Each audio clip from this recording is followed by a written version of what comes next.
आप सभी लोगों का स्वागत है फिर से एक बार क्रिक जोन में। आशा करता हूँ सभी लोग सही सलामत होंगे। तो चलिए शुरू करते हैं आज का वीडियो, जो कि अगर आप देखें तो कल वो मुकाबला खेला गया था, वही रॉयल चैलेंजर्स बेंगलुरु और वही गुजरात जायंट्स के बीच। क्या खूबसूरत मुकाबला था। और गुजरात जायंट्स ने टॉस जीतकर पहले बल्लेबाजी का फैसला किया।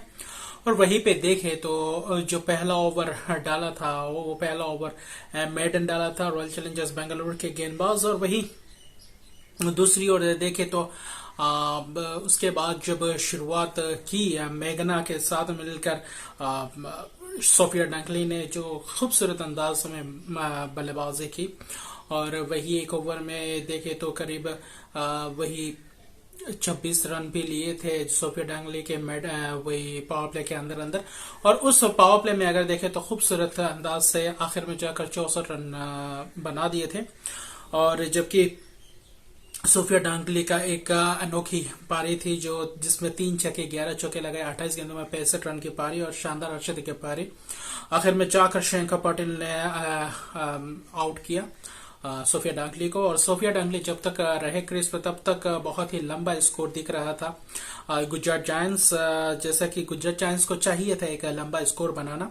वहीं पे उसके बाद हरलीन दोयल के साथ भी अच्छी खासी पार्टनरशिप की। हरलीन दोयल ने भी आखिर में जाकर अच्छी बल्लेबाजी की, 67 रन की पारी के लिए 45 गेंदों में, जिसमें 9 चौके और 1 छक्के थे। और रॉयल चैलेंजर्स बेंगलुरु के गेंदबाजों को बाद में वापसी करने नहीं दिया। और आखिर में जाकर देखे तो एशली गार्डनर, वही हेमलत, एनाबेल सदरलैंड, और कुल मिलाकर देखे तो पूरे गुजरात जायंट्स के कुल 2 खिलाड़ी जो सबसे महत्वपूर्ण पारी खेल गए, हरलीन दोयल और सोफिया डांगली। और उन दोनों ही बल्लेबाजों ने एक ही अंदाज में खेला और अच्छी तरीके से गुजरात जायंट्स को एक अच्छी स्थिति में लाकर पहुंचा गए थे। 201 रन बना गए थे 20 ओवर के अंत तक अगर देखे तो 7 विकेट के बाकी। और गेंदबाजी में भी देखे कुछ खास गेंदबाजी कल दिखाई नहीं दिए। वही पावर प्ले के अगर एक आधा ओवर छोड़ दे तो वही पहले से पेरी, वही आप देखे तो मेगन शूट, हालांकि गेंदबाजी तो किए मेगन शूट ने 3 ओवर में 26 रन देकर 1 विकेट चटका, 1 ओवर मेडन डालकर, लेकिन वही रहा जो कि एलिजा पेरी भी महंगे साबित रहे और वैसा विकेट नहीं चटका पा रहे थे जैसा विकेट चटकाना चाहिए अपने प्रमुख गेंदबाजों से, जो चाहिए था रॉयल चैलेंजर्स बेंगलुरु को, वो नहीं मिला, जिसके कारण और भी दिक्कत का सामना करना पड़ रहा था। 201 रन फिर से लगातार 3 मुकाबले में 200 के ऊपर रन कंसीड किए। और जिसमें से गुजरात जायंट्स की अगर बात करें तो सोफिया डांगली का ये पहला अर्धशतक है जो 18 गेंदों में अर्धशतक लगाया और फास्टेस्ट अभी तक का फिलहाल है वुमेन्स प्रीमियर लीग के इस संस्करण में फास्टेस्ट हाफ सेंचुरी जरा सोफिया डांगली ने उनके नाम है। और अभी देखते हैं अब कुछ मैचेस में अगर देखें तो 5-6 मैचेस में ही इतने भरपूर मुकाबले देखने को मिले, ढेर सारे रन्स भी दिखाई दिए। और 200 प्लस स्कोर भले ही देखे तो 3-4 मुकाबले में पहले 6 मुकाबले में के अंदर ही 4 मुकाबलों में दिखाई दिए 200 प्लस स्कोर।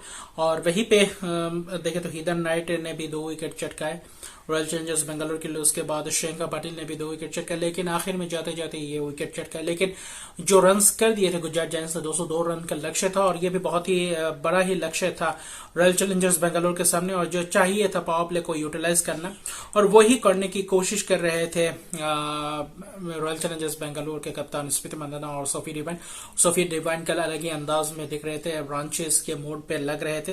हालांकि स्मृति मंदाना भी कुछ खास शुरुआत नहीं दे पाई इस मुकाबले में, हालांकि 18 रन बनाए, लेकिन उतने प्रभावशाली इनिंग्स से नहीं खेले जो चाहिए था रॉयल चैलेंजर्स बेंगलुरु को। हालांकि सोफी डिवाइन एक तरफी से बहुत ही उम्दा अंदाज में खेले और 45 गेंदों में 66 रन बना, जिसमें 2 छक्के और 8 चौके जड़े, और बहुत ही महत्वपूर्ण पारी रही। और आखिर तक मैच जिताने वाली पारी खेल गए थे Sophia Devine Royal Challengers Bengaluru के लिए। लेकिन वहीं पे जाकर जब सोफिया डिवाइन का विकेट गिरा, एलिसा पेरी के साथ एक पार्टनरशिप भी की थी, दूसरे विकेट का पार्टनरशिप अगर आप देखें तो, हालांकि पहला विकेट भी 50 प्लस स्कोर से बनाए थे, अर्धशतक की पारी खेली थी, पार्टनरशिप किए थे।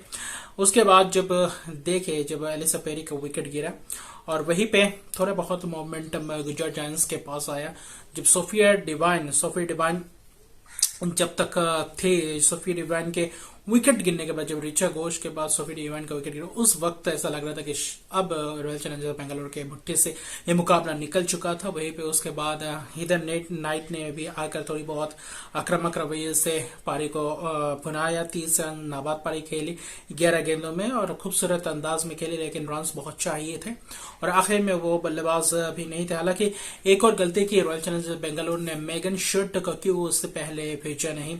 हीदर नाइट के साथ अगर कनिका आहूजा से पहले, अगर पूनम खेमनार से पहले मेगन शर्ट को भेजते तो शायद इस मुकाबले में थोड़ा बहुत ट्विस्ट देखने को मिलता और बहुत ही पास करीब आ गए थे, स्कोर के करीब 190 रन बना चुके थे। हालांकि 6 विकेट ही गंवाए थे और जिसमें से गेंदबाजी में भी अच्छी खासी गेंदबाजी में गेंदबाजों को दाद देना पड़ेगा। वहीं पे एशली गार्डनर का 3 विकेट 4 ओवर में 31 रन, ये बहुत ही महत्वपूर्ण विकेट था। एनाबेल सदरलैंड ने भी 2 विकेट चेक किया, लेकिन बहुत ही महंगे रहे और आखिर में जाकर एशली गार्डनर और स्नेह राणा का वो ओवर्स ही बहुत ही कारगर साबित हुआ आखिर में जाकर और इसी के कारण मैच में पकड़ बनाया वही गुजरात जायंट्स ने और वहीं पे 11 रन की जीत, अपनी पहली जीत दर्ज की इस वुमेन्स प्रीमियर लीग में। और जबकि 3-3 मुकाबले खेल चुके हैं royal challenger Bangalore Gujarat giants, जिसमें गुजरात जायंट्स अपना पहला जीत के साथ 2 अंक अर्जित कर दिए हैं इस वुमेन्स प्रीमियर लीग में और अभी रॉयल चैलेंजर बेंगलोर के लिए और भी दिक्कत का सामना करना पड़ेगा आने वाले मुकाबले में, क्योंकि तीनों के 3 मुकाबले हार गए। अभी वापसी करना बहुत ही मुश्किल है और अभी हारने का कोई सवाल ही नहीं है। आगे आने वाले मुकाबले में मैचेस जीतने पड़ेंगे और वही एशले गार्डनर और वही देखे तो खूबसूरत ये जो 3 विकेट चटके महत्वपूर्ण 3 विकेट और जिसके कारण मैच में वापसी दिलाई गुजरात जायंट्स को, बनना उससे पहले भी मुकाबले में जीता हुआ मैच आखिर में जाकर यूपी वॉरियर्स के हवाले में मैच पलट गया और इसी के कारण देखें तो मुकाबला जबरदस्त रहा, लेकिन बेंगलोर फिर एक और बार अपसेट का सामना करना पड़ा। और वही आज एक और मुकाबला है दिल्ली कैपिटल्स बना मुंबई इंडियंस के बीच, बहुत महत्वपूर्ण मुकाबला और दोनों ही टीम अभी तक दोनों अपने अपने मैचेस जीत चुके हैं और टॉप क्लास फॉर्म में है दोनों ही टीमों के खिलाड़ी, कप्तान और दोनों के कप्तान भी भरपूर स्कोर्स बनाते हुए आ रहे हैं। जबकि दिल्ली में शेफाली वर्मा देखे तो इधर मुंबई इंडियंस में हेले मैथ्यूज गेंदबाज भी अच्छी खासी है, बल्लेबाज भी है और अच्छा एक माहौल बनेगा आज जो एक और टक्कर देखने को मिलेगा और खूबसूरत डर्बी होने की आशंका है। तो देखते हैं कैसा रहता है यह मुकाबला और दिलचस्प होने का हो सकता है ये मुकाबला और क्या 200 प्लस स्कोर्स फिर से एक और बार देखने को मिलेंगे इस मुकाबले में। कितने कांटेदार मुकाबला होता है ये भी देखने लायक बात होगा। तो मिलते हैं अगले वीडियो में, अभी के लिए इतने। अगर अभी तक मेरे चैनल को सब्सक्राइब नहीं किया तो मेरे चैनल को सब्सक्राइब कर दीजिए, लाइक शेयर कमेंट जरूर कीजिए। तब तक के लिए गुड बाय।